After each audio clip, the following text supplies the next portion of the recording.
परमेश्वर के मधुर और सामर्थ्य नाम में आप लोगों को सभी को जय मसीह की। यदि हम बाइबल के पुराने नियम से देखें तो उस समय बहुत से नबी और भविष्यद्वक्ता हुए हैं जो परमेश्वर से सीधी बात करके उसका संदेश पाके सीधा लोगों तक पहुंचाते थे। जैसा जैसा परमेश्वर उन्हें कहता था वो पहुंचा देते थे। बड़े बड़े सामर्थ्य के काम उन नबियों ने किए हैं। ये परमेश्वर का सीधा संदेश वाहक हम उनको कह सकते हैं। और ये जो थे उस समय के राजा भी इन्हीं से पूछते थे कि हम ये काम करें या ना करें, या अमुक युद्ध लड़ें या ना लड़ें। और वो जैसा परमेश्वर उन्हें आज्ञा देता था नबियों को, वो राजा को बता देते थे, चाहे वो बात सही हो, राजा को अच्छी लगे या ना लगे। मेरे परमेश्वर की सीधी वाणी वो मनुष्य तक पहुंचाते थे। मेरे प्रियो, वो इतने पवित्र होते थे, इतने अच्छे लोग थे पुराने लोग, कि परमेश्वर डायरेक्ट उनसे बातें करता था। आज वो लोग कहाँ गए? आज वो पवित्रता कहाँ गई? आज परमेश्वर क्यों नहीं धरती पर अपना संदेश भेजता? आज क्या बात है? आज परमेश्वर से लोग इतना दूर हो गए हैं, इतने पापी हो गए हैं कि परमेश्वर उनसे बात भी नहीं करना पसंद करता। क्यों मेरे प्रियो?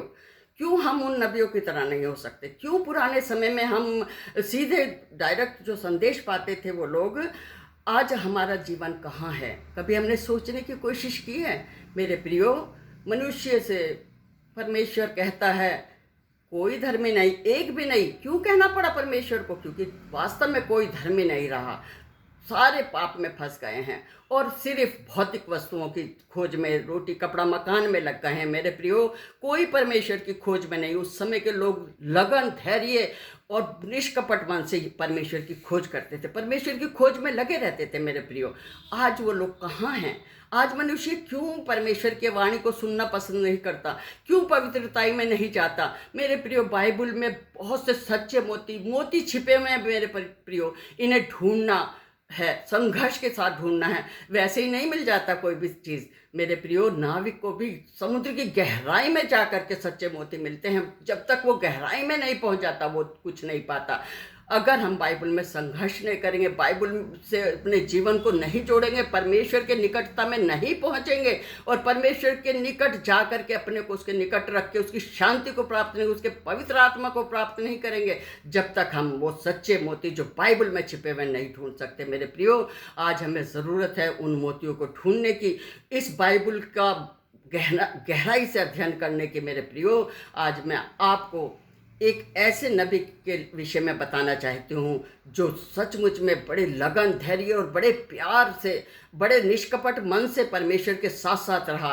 वो था एलीशा नबी। एलीशा नबी के विषय में मैं आपको को बहुत सी बातें बता सकती हूँ। एलीशा नबी एलिया नबी का सेवक था। मेरे प्रियो, वो एलिया नबी के हाथ धुलाता था, उसकी सेवा टहल करता था और वह बराबर वो एलिया नबी के साथ साथ रहता था। उसने देख लिया था कि परमेश्वर एलिया नबी के साथ साथ रहता और बड़ी कठिन कठिन बातें एलिया चमत्कार के कार्य करता है, वो सब देखता था।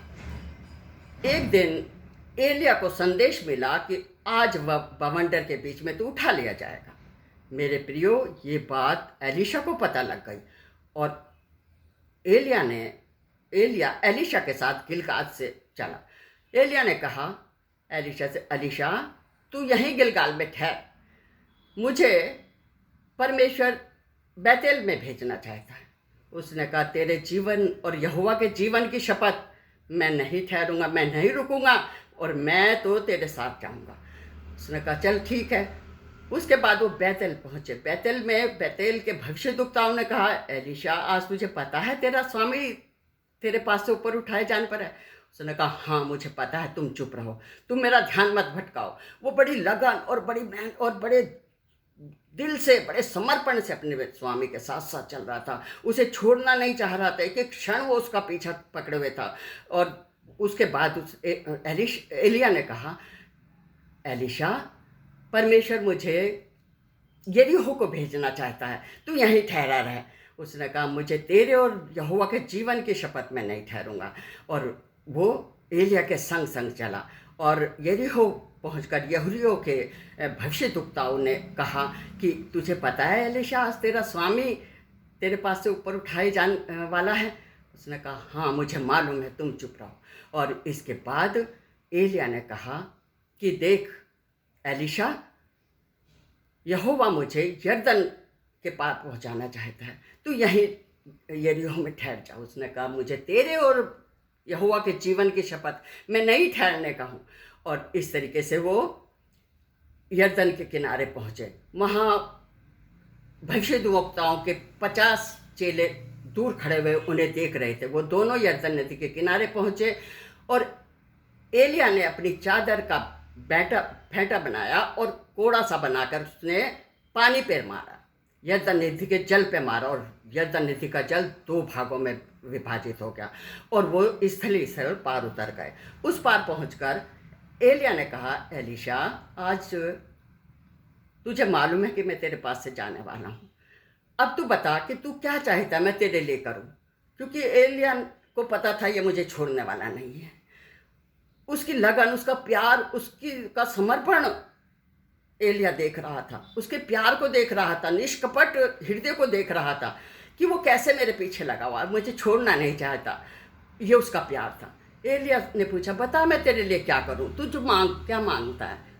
एलीशा ने कहा, मेरे स्वामी, जो आत्मा तुझ में है मुझे उसका दूना भाग चाहिए। एलिया ने कहा, तूने बहुत कठिन चीज़ मांगी है, लेकिन हाँ, फिर भी यदि तू मुझे बवंडर में उठा करके जिस समय अग्नि में रथ और अग्नि में घोड़े मुझे लेने आए और तू उस बवंडर में मुझे स्वर्ग पर उठाते हुए देख सके तो तू तेरे लिए हो जाएगा, और नहीं देख पाया तो नहीं होगा।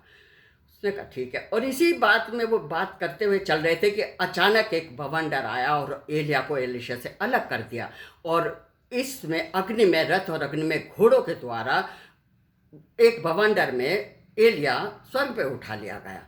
और एलीशा देखता रहा और उसने कहा, हे मेरे स्वामी, हे मेरे पिता, और हे इस्राएल के सवारों और रथों। और वो पुकारता रहा, चिल्लाता रहा, हे मेरे पिता, हे मेरे पिता। और इस प्रकार वो देखता है कि एलिया की वो चादर जो एलिया ओढ़े हुए था उसके ऊपर गिरी।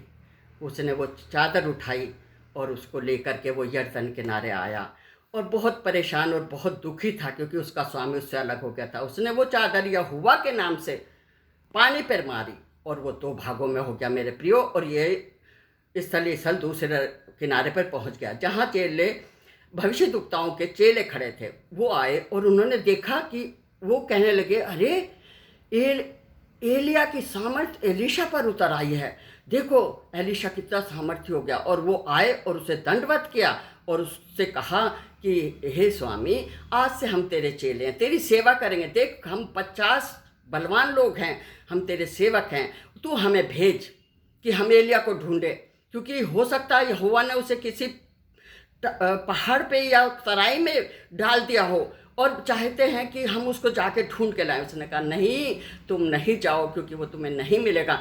लेकिन वो उसे दबाते रहे, हमें भेज, हमें भेज, हम उसको ढूंढना चाहते हैं, क्योंकि उनको उस सामर्थ्य का पता नहीं था और वो उसे दबाते रहे। आखिर लज्जित होकर एलीशा ने कहा, ठीक है, तुम जाओ ढूंढो। और वो चले गए और 3 दिन तक लगातार वो एलिया को ढूंढते रहे, लेकिन उन्हें नहीं मिला। आखिर में वो आ गए और बोले, हमें एलिया नहीं मिला। एलीशा ने कहा, मैं नहीं कहता था कि तुम्हें वो ना मिलेगा। तो इस प्रकार में मेरे प्रियो, मैं यहाँ ये बताना चाहती हूँ कि एलीशा नबी को वो दुगनी सामर्थ, वो कठिन चीज़ जो उसके लिए बहुत मुश्किल थी, एलिया नबी की दुगनी सामर्थ उसे मिलने पाई। क्यों मिलने पाई? उसके समर्पण से, उसके प्यार से, उसके लगन से, उसके धैर्य से, उसके के साथ पूरी तरीके से एलिया को के ऊपर वो एलिया को सौंप दिया। उसने परमेश्वर को सौंप दिया। उसे पता था परमेश्वर जो कठिन से कठिन कार्य कर सकता है वो मेरे साथ है, वो एलिया के साथ है तो मेरे भी साथ रहेगा। और मेरे प्रियो, उसको वो मिला जो किसी को नहीं मिला। उसने वास्तव में एलिया से दुगनी सामर्थ्य से काम किए, दुगने सामर्थ्य के काम एलीशा नबी ने किए, जो कि मेरे प्रियो, मैं यदि बताना चाहूँ तो बहुत समय हो जाएगा। हाँ, अगले वीडियो में मैं ज़रूर उन सारे कामों को जो एलीशा नबी ने किए मैं आपको ज़रूर बताऊंगी। और एलीशा नबी की यहाँ तक कि मरने के बाद भी कब्र में से भी आश्चर्य कर्म हुए। कब्र में एक मुर्दे को जिस तरीके से कुछ लोग जल्दी जल्दी में दूसरी युद्ध सेना के खौफ से डाल के चले गए और वो मुर्दा जी उठा हड्डियों को छूते ही एलीशा के। ये सारी बातें, सारे आश्चर्य का मैं तरतीब वार आपको बताऊंगी। इसलिए मैं कहना चाहती हूँ कि आज मनुष्य क्यों नहीं वो सामर्थ्य प्राप्त कर सकता, क्यों परमेश्वर से लगन से, क्यों परमेश्वर से दूर होता जा रहा, क्यों परमेश्वर से प्यार नहीं करता। परमेश्वर आज भी वही परमेश्वर है, परमेश्वर नहीं बदला, बदले हम हैं मेरे प्रियो, बदला मनुष्य है मेरे प्रियो। क्यों बदल गए हम, क्यों इतने निष्ठुर हो गए, क्यों उसकी सारी बलिदानों को, यीशु मसीह के बलिदान को भूल गए, यीशु मसीह के समर्पण को भूल गए। यीशु मसीह आया और उसने हमें इनाम के तौर पर प्रभु ने अनंत जीवन दे दिया। क्या वो अनंत जीवन हमें नहीं लेना चाहिए? उस अनंत जीवन के खोजी नहीं होना चाहिए? लगन से परमेश्वर को प्यार नहीं करना चाहिए? हमें परमेश्वर से अगापे प्यार करना है मेरे प्रियो, दिल से प्यार करना है, दिल और जान से उसे ढूंढना है और अपने मन को फिरा करके, अपने मन का नवीनीकरण करके, अपने मन को उज्जवल, स्वच्छ और निर्मल बना के परमेश्वर के निकट आना है मेरे प्रियो, और उसको ग्रहण योग्य फल लाना है। ऐसा जीवन बनाना जो परमेश्वर के ग्रहण योग्य हो मेरे प्रियो। आज ज़रूरत है मनुष्यों को बदलने की, आज ज़रूरत है वो अभिषेक पाने की जो पुराने समय में लोगों के साथ था। आज भी वो अभिषेक देने को तैयार है। आज भी यीशु मसीह हाथ फैलाए बैठा है, मेरे पास आओ, मेरे पास आओ। क्या हम उसके पास आने के योग्य हैं? आज हम उसके पास आ जाएं, ये हमारा सबसे बड़ा इनाम, सबसे बड़ा धन्यवाद परमेश्वर के लिए होगा कि उसकी मनसा क्या है? उसकी मनसा है कि हम अनंत जीवन जो उसने हमारे लिए रखा है, जो यीशु मसीह देने आया था, वो प्राप्त कर लें। आइए दुआ करें। हे सर्वशक्तिमान पिता परमेश्वर, धन्यवाद, धन्यवाद। सृष्टि के रचयिता, महान सामर्थी, तेजों में सिंहासन पर विराजमान परमेश्वर, आज एक बार फिर तूने हमें यह अवसर दिया कि तेरे बच्चे तेरे सम्मुख आकर के प्रभु जी तेरे वचन से बातचीत कर सके, तेरे वचन को सुन और सीख सके मेरे पिता परमेश्वर। तेरी ये मनसा है कि मेरे बच्चे मेरे पास आ जाएं और वो ना भटकें। तू नहीं चाहता कि हम तुझसे भटक के दूर चले जाएं, क्योंकि तूने हमें रचा है। दुनिया के जब दुनिया के संसार की उत्पत्ति भी नहीं हुई थी, उससे पहले, जगत की उत्पत्ति से पहले मेरे पिता, मेरे अब्बा, मेरे परमेश्वर, आपने हमें चुन लिया है। काश हम उस चुनाव में योग्य फल ला सके, योग्य निकल सके प्रभु। जो चुनाव आपने हमें किया है, ऐसा ना हो कि उससे हम बिखर करके दूसरी तरफ चले जाए। नहीं मेरे पिता, हमें अपने चुनाव में खड़ा होने योग्य बना। हम सब के पर तू अनुग्रह दया कर कि एक भी जन उस शत्रु, उस दुष्ट के चुंगल में ना फंसे और उससे निकल करके प्रभु यीशु मसीह में अनंत जीवन प्राप्त करे। सारी बातें, अनुग्रह, सारा आदर महिमा अपने प्रभु यीशु मसीह को देते हुए विनती यीशु के नाम में मांगते, सुनो, ग्रहण कर। आमीन, आमीन, आमीन।